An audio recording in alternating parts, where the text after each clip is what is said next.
The helicopter was moments from landing, its blades slicing through the air, when the pilot jerked the controls, pulling the craft upward with a lurch that scattered dust and leaves below. On the ground, paramedics and emergency crews squinted against the rotor wash, their faces twisted in confusion as the chopper veered sharply and peeled away. The landing pad was gone, not just obstructed, but erased, replaced by a smooth, beige slab adorned with gold letters spelling HOA and decorative ivy vines curling along the edges. Ethan Caldwell's stomach churned as the pilot's voice crackled through his headset, sharp with urgency. No visual on the H, no markers, no lights. We're diverting. His heart sank as he glanced at the rancher beside him, a man whose injured son had just been loaded into an ambulance, counting on this airlift to shave precious minutes off a race against time. Those minutes were now lost. 3 days earlier, everything had been in order. Ethan lived on a private plot at the edge of Pineview Estates, a sprawling suburban enclave with an HOA that technically had no claim over his land. His home sat on a gentle rise, complete with a federally registered helicopter landing pad, built years ago for emergency evacuations during wildfire season.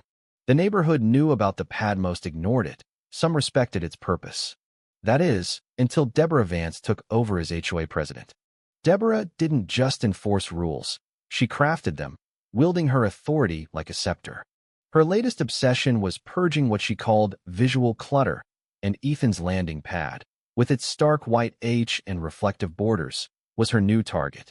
Ethan had been away at a training seminar when he returned to find workers in neon vests swarming his pad, rollers in hand, slathering it with the same beige paint that coated every mailbox and fence post in Pineview. He thought they were maintenance crews at first until he saw the color. "What the hell is this?" he demanded, storming over.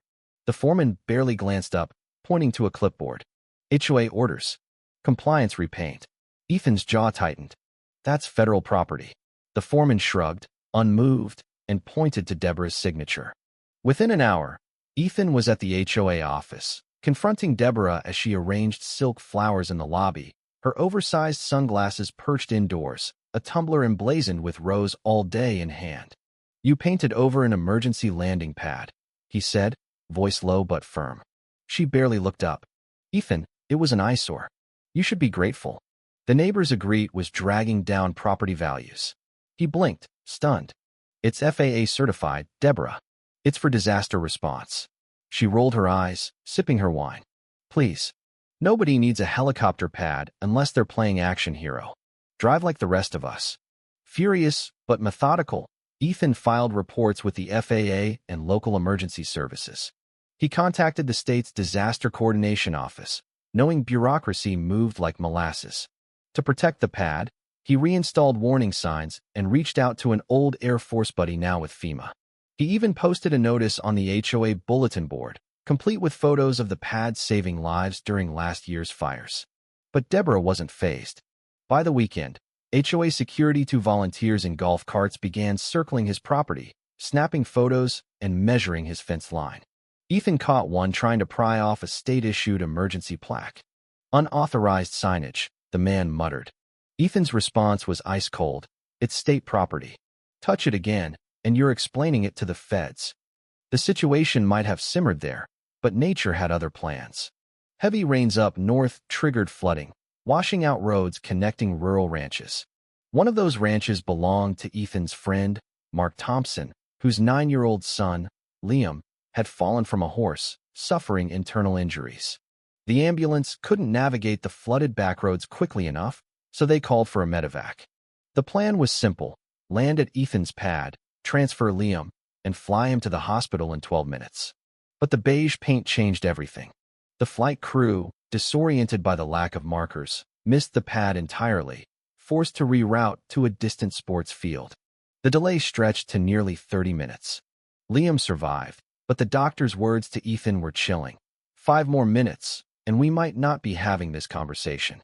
That night, Ethan stood at the edge of the ruined pad, staring at the smug gold HOA logo gleaming under floodlights.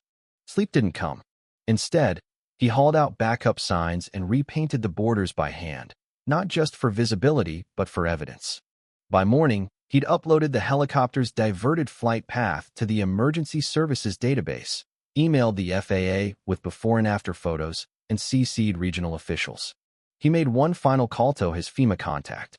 While Deborah bragged on her HOA blog about taming unsightly structures and posted a selfie with a paintbrush, Ethan was setting a trap she'd never see coming. On Monday, as Deborah fussed over her patio fountain and scolded a kid for a crooked mailbox, a black helicopter with official markings descended toward the pad. She stormed up the hill, arms flailing, shouting, "You can't land here. This is HOA property." The chopper hovered, cameras rolling, but didn't touch down not yet. Ethan stood at the pad's edge, arms crossed, his calm expression masking the storm he'd unleashed. Deborah had no idea she'd just violated federal aviation law by tampering with a protected emergency corridor. Ethan didn't wait for the chopper's dust to settle. He dove into paperwork, leveraging years of military precision. The FAA and FEMA demanded documentation, and Deborah's actions, her orders, her blog posts, her dismissal of warnings were a goldmine of evidence.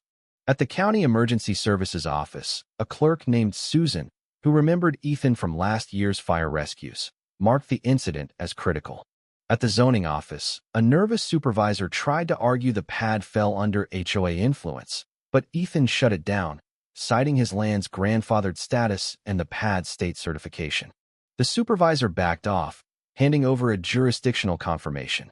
Back home, Ethan upgraded the pad's defenses, motion sensors, repositioned cameras, and laminated permits posted at every corner. He knew Deborah's type, cornered but relentless. Sure enough, HOA security returned, led by Harold Klein, a retired accountant with a superiority complex, and Mia Chun, who'd once tried to ban wind chimes for noise pollution. They parked their golf cart, snapping photos and scribbling notes. Ethan let them. His cameras caught every move, including Harold trying to peel off a permit notice. Ethan had already taped incident summaries to his fence, detailing the pad's federal status and the FAA investigation. Deborah, undeterred, called an impromptu meeting at Ethan's gate, clutching a folder labeled Pad Dispute. Her tirade was a masterclass in deflection community standards, aesthetic harmony, non-compliant structures. Ethan waited until she paused, then showed her the FEMA and FAA letters. Her face twitched, but she waved them off as government nonsense. Then he played the helicopter's audio from the aborted landing, the pilot's voice taut with urgency. For a moment, Deborah faltered, but she pivoted. "You're blowing this out of proportion, Ethan. Neighbors solve things like neighbors." He held up the FAA's warning letter. "So that's how it's going to be," she snapped, storming off. Deborah's counterattack was swift. She spread rumors that Ethan was using the pad to intimidate the HOA, calling it a noise hazard and a militarized stunt. Her newsletter featured blurry photos of the pad, labeled a safety risk. But Ethan had allies.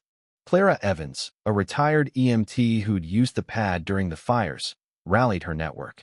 The local EMS commander filed a complaint against the HOA for obstructing emergency services. Then came the FAA inspection. 2 agents arrived unannounced, badges gleaming, and cornered Deborah mid-latte.